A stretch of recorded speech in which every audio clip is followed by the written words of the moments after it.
హామీలు మళ్ళీ మోడీ గారు గుర్తిస్తున్నాడు. కడుతున్న పోర్టులకి జగన్ గారికి ₹1 సాయం చేయకపోగా ఆయన ఇవన్నీ మాట్లాడతాడు. ఆయన చెప్తాడు మోడీ గారు, వైఎస్ఆర్ కాంగ్రెస్ పార్టీ రెండు ఒకటే. వైఎస్ఆర్ కాంగ్రెస్ పార్టీ రెండు ఒకటే అంట. ఎవడన్నా నమ్ముతాడా? ఎవడన్నా ఈ రాష్ట్రంలో ఉన్నటువంటి తెలుగుదేశం కార్యకర్తలు నమ్ముతారా? భారతీయ జనతా పార్టీ కార్యకర్తలు నమ్ముతారా? ఎవడన్నా వైఎస్ఆర్ కాంగ్రెస్ ఒకటే అంటే? మోడీ గారు కొంచెం అర్థం చేసుకోండి. మీ పక్కన ఉన్న వాళ్ళు అందరూ కూడా గజ దొంగలు. ఏఐసిసి అంటే ఆల్ ఇండియా కాంగ్రెస్ కమిటీ కాదు. ఆంధ్ర తెలంగాణకు వచ్చేప్పటికీ all India Chandrababu Naidu committee అది. ఈ ఆల్ ఇండియా చంద్రబాబు నాయుడు కమిటీలో రేవంత్ రెడ్డి ఉంటాడు, రేణుకా చౌదరి ఉంటుంది, తులసిరెడ్డి ఉంటాడు, షర్మిల ఉంటుంది.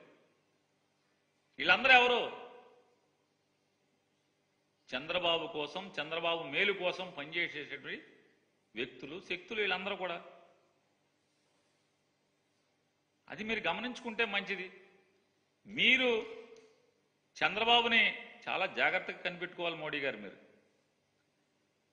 పగల మీతో చేయలేపుతాడు, రాత్రి రాహుల్ గాంధీతో చేయలేపుతాడు అనేది మీరు తెలుసుకోవాల్సినటువంటి అవసరం ఉంది. మాకేం కంగారు లేదు. మోడీ గారే మీకే ఎన్టీ రామారావు గారికి అయిపోయింది. మీరు కూడా ఎందుకైనా మంచిది సభలకు వచ్చేప్పుడు వెనకాల జాకెట్ బోకెట్ వేసుకొని కసక్కని వెనక నుంచి పొడవకుండా, ఎన్టీ రామారావు పాపం అమాయకంగా ఆదమరుపుగా ఉంటే చంద్రబాబు నాయుడు కసక్కని వెన్నుపోటు పొడిచాడు. మీరు మీటింగ్ చెప్పేప్పుడు వెనక చంద్రబాబు రాకుండా చూసుకోండి. మీ వాళ్ళకి, మీ గన్మెన్లకి చెప్పండి, ఆ నల్ల డ్రెస్సులు వేసుకున్న వాళ్ళకి, నేను మీటింగ్ మాట్లాడేప్పుడు వెనక చంద్రబాబుని రానివ్వబాకండి రా బాబు అని చెప్పని. ఇవాళ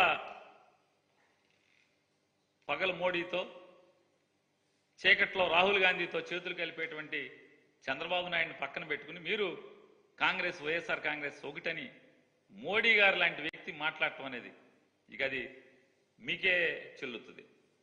ఆయన చెప్తారు,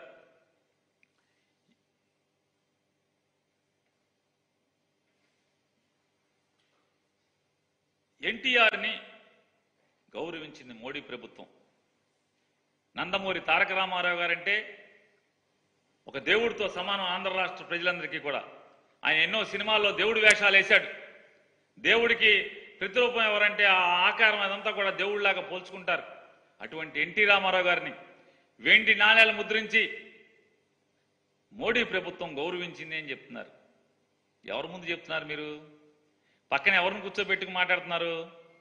సాక్షాత్తు ఎన్టీ రామారావు గారిని కసా కసా కసా వెన్నుపోటు పొడిచినటువంటి, అతి క్రూరంగా, నీచంగా, హేయంగా పదవి నుంచి కింద పడదోసి పార్టీని లాక్కుని మానసికంగా కుంగదీసి చావుకి కారణమైన వ్యక్తిని పక్కన పెట్టుకుని మీరు ఎన్టీ రామారావు గారి గురించి మీరు చెప్తే ఎలా నమ్మాలి మీరు గౌరవిస్తున్నారని?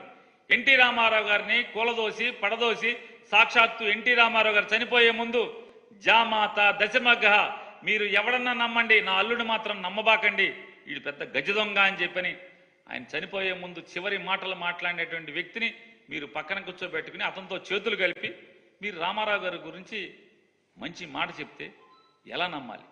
ఇంతమందికి భారతరత్న ఇచ్చారని చెప్తున్నారే, మరి మోడీ గారు మీరు ఎన్టీ రామారావు గారి మీద మీకు గౌరవం ఉంటే ఎందుకు భారతరత్న ఇవ్వలేదు? మీరు ఇవ్వాలి కదా.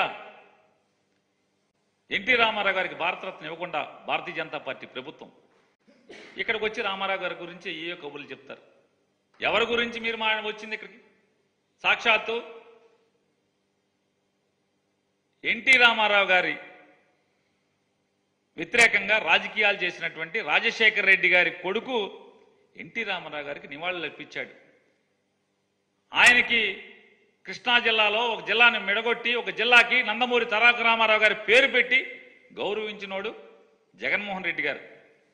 మీరెవరితో చేతులు కలిపారు? ఎన్టీ రామారావు గారిని కుట్రలతో కూలదోసి కసా కసా కసా రాజకీయంగా వెన్నుపోటు పొడిచి మానసికంగా కుగ్గదీసి మరణానికి కారణమైన